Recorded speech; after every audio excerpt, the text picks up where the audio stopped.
सभी दर्शकों को राम राम। आज मैं आपको पराक्रम भाव के बारे में बताऊंगा। पराक्रम भाव में जिस नंबर की संख्या लिखी होगी वही उसका पराक्रम भाव का स्वामी कहलाएगा।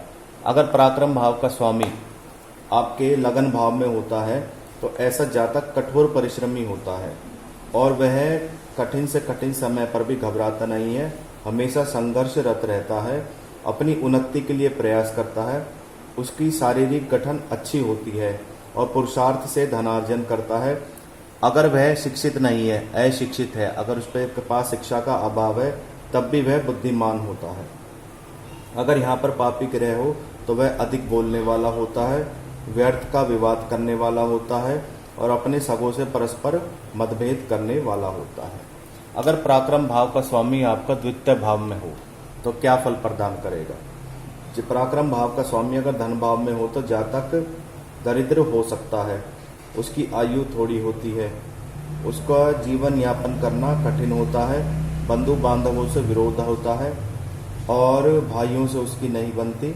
परंतु अगर पराक्रम भाव का स्वामी किसी शुभ ग्रह की दृष्टि हो, यहाँ पर अगर चंद्र, बुध, गुरु या शुक्र हो तो व्यक्ति को अच्छे फल प्रदान करता है, जीवन में तरक्की करता है और व्यक्ति उत्तरोत्तर उन्नति करता है।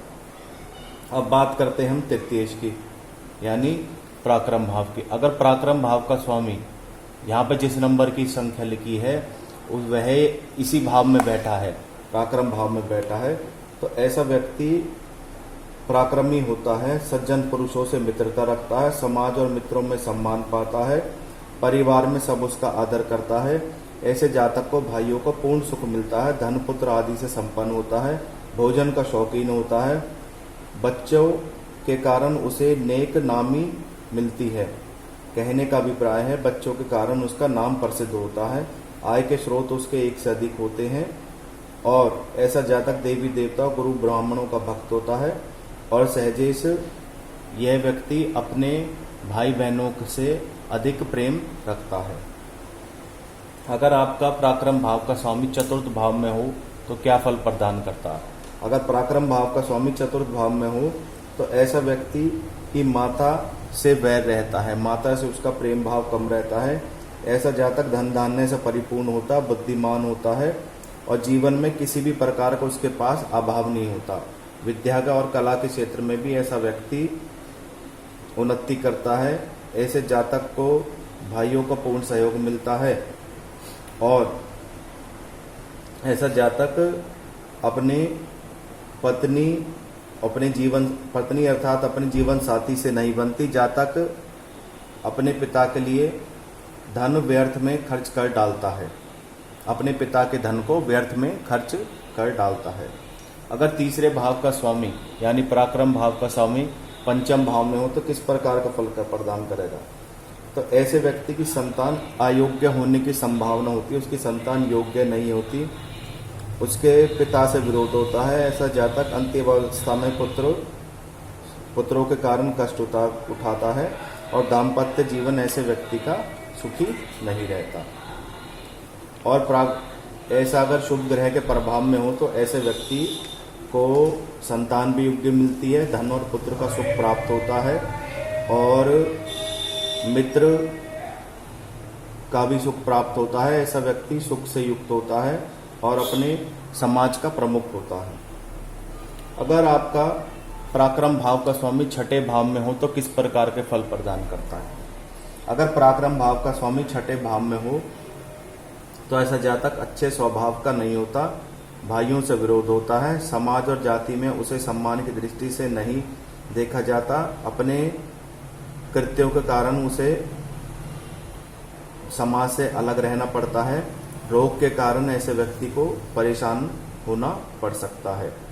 ऐसा जातक धनार्जन करने के लिए परिश्रम करना पड़ता है और छठे भाव का स्वामी निश्चित रूप से व्यक्ति को बीमार तो रखता है, इसलिए इसे व्यक्ति को अपने स्वास्थ्य का ध्यान रखना चाहिए। अगर आपका पराक्रम भाव का स्वामी सातवें भाव में हो तो ऐसा व्यक्ति सुंदर सुशील पत्नी मिलती है, वैचारिक मतभेद ऐसे लोगों में बने ही रहते हैं, लेकिन उनमें पति पत्नी में वैचारिक मतभेद रहते हैं। कभी कभी तो ऐसा लगता है कि अलग होने तक की नौबत आ सकती है। ऐसा पर होता नहीं है। यदि इस पर पाप ग्रह की दृष्टि हो तो जातक की जो पत्नी होती है वह उसका कहना नहीं मानती अपने पति का और उसके खिलाफ हर कार्य करती है। ऐसे जातक को अपने जीवन में अनेक उतार चढ़ाव देखने पड़ते हैं और कष्टों में जीवन व्यतीत होता है। और नौकरी करता है तो वह किसी के अधीन रहकर ही उसको कार्य करना पड़ता है। अगर आपका पराक्रम भाव का स्वामी 8वें भाव में किस प्रकार का फल प्रदान करता है? अगर पराक्रम भाव का स्वामी 8वें भाव में हो तो ऐसे व्यक्ति को भाइयों का पूर्ण सुख मिलता है, मित्रों से प्रेम करने वाला होता है और समाज में प्रतिष्ठा पाता है। ऐसा व्यक्ति वकील बन जाता है तो फौजदारी के मुकदमे लड़ता है और ऐसे विभाग में ही नौकरी करता है। यह अगर यहाँ पर पाप ग्रह की दृष्टि हो तो उसके भाइयों की मृत्यु उससे पहले हो जाती है। ऐसे का व्यक्ति का पारिवारिक जीवन भी सुखी नहीं रहता। इसलिए यहाँ पर हमें देखना पड़ेगा कि इस पर किसी पाप ग्रह की दृष्टि ना हो, जैसे सूर्य, मंगल, आपका शुक्र, क्षमा कीजिए, सूर्य, मंगल, शनि, राहु और केतु। अगर आपका पराक्रम भाव का स्वामी 9वें भाव में हो तो ऐसा व्यक्ति विद्वान होता है। अगर आपका पराक्रम भाव का स्वामी 9वें भाव में हो तो ऐसा व्यक्ति विद्वान होता है और अपने मित्रों के प्रति सदैव तत्पर रहता है, उनकी सहायता के लिए तत्पर रहता है। उसकी पत्नी योग्य होती है और उसकी पति की उन्नति में सहायक होती है। ऐसे व्यक्ति को पिता का सुख नहीं मिलता। अगर यहाँ पर पाप ग्रह की दृष्टि हो तो उसकी समाज में किसी से नहीं बनती, उससे सभी घृणा करते हैं, उसे आकस्मिक लाभ हानि की स्थिति बनी रहती है। अगर आपका पराक्रम भाव का स्वामी 10वें भाव में हो तो क्या परिणाम होंगे? अगर आपका पराक्रम भाव का स्वामी 10वें भाव में हो तो जातक अपने बाहुबल से धन अर्जन करता है, जीवन में सभी प्रकार की सुख सुविधाएं उपलब्ध रहती हैं। ऐसे जातक का वैवाहिक जीवन भी सुखमय होता है। उसकी पत्नी पतिव्रता होती है, कर्तव्य परायणा मिलती है, उसे हर क्षेत्र में उसकी सहायता करती है।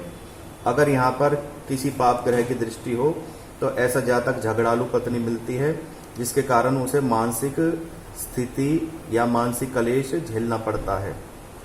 और ऐसे जातक अपने माता पिता को सदैव प्रसन्न करने वाला होता है, अपनी पैतृक संपत्ति को बढ़ाने वाला होता है। अगर आपका पराक्रम भाव का स्वामी आय भाव में हो तो किस प्रकार का फल प्रदान करेगा? अगर पराक्रम भाव का स्वामी आय भाव में हो तो ऐसा व्यक्ति पुरुषार्थी होता है, कर्मठ होता है, साहसी होता है, परंतु कई बार उसका भाग्य शायद उसका साथ नहीं देता। आय की अपेक्षा उसका खर्च अधिक होते हैं। दूसरे व्यक्ति उसे अपने से ज़्यादा मूर्ख समझते हैं। ऐसे जातक की प्रवृत्ति भोग की ओर अधिक होती है। ऐसा व्यक्ति स्त्रियों के पीछे घूमता है और परिश्रम से कमाए धन का नाश करता है। इसलिए इसको अपनी भोग वृत्ति पर अंकुश लगाना चाहिए। और यहाँ पर शुभ ग्रह की दृष्टि हो तो उसे राजा और मंत्री से सम्मान मिलता है। ऐसा व्यक्ति परिवार के साथ चलने वाला होता है, भाग्यशाली होता है, ऐश्वर्यवान होता है, दाम्पत्य सुख भी ऐसे व्यक्ति को मिलता है। और अगर आपका पराक्रम भाव का स्वामी द्वितीय भाव में हो तो ऐसे व्यक्ति का, क्षमा कीजिएगा, 12वें भाव में हो तो क्या फल मिलता है? अगर आपका पराक्रम भाव का स्वामी 12वें भाव में हो तो ऐसे व्यक्ति के आय के साधन एक से अधिक होते हैं। ऐसा व्यक्ति को जीवन में उतार चढ़ाव तो देखना पड़ता है, लेकिन उसे आर्थिक अवस्था सामान्य होती है। उसके पास धन की कभी कमी नहीं रहती।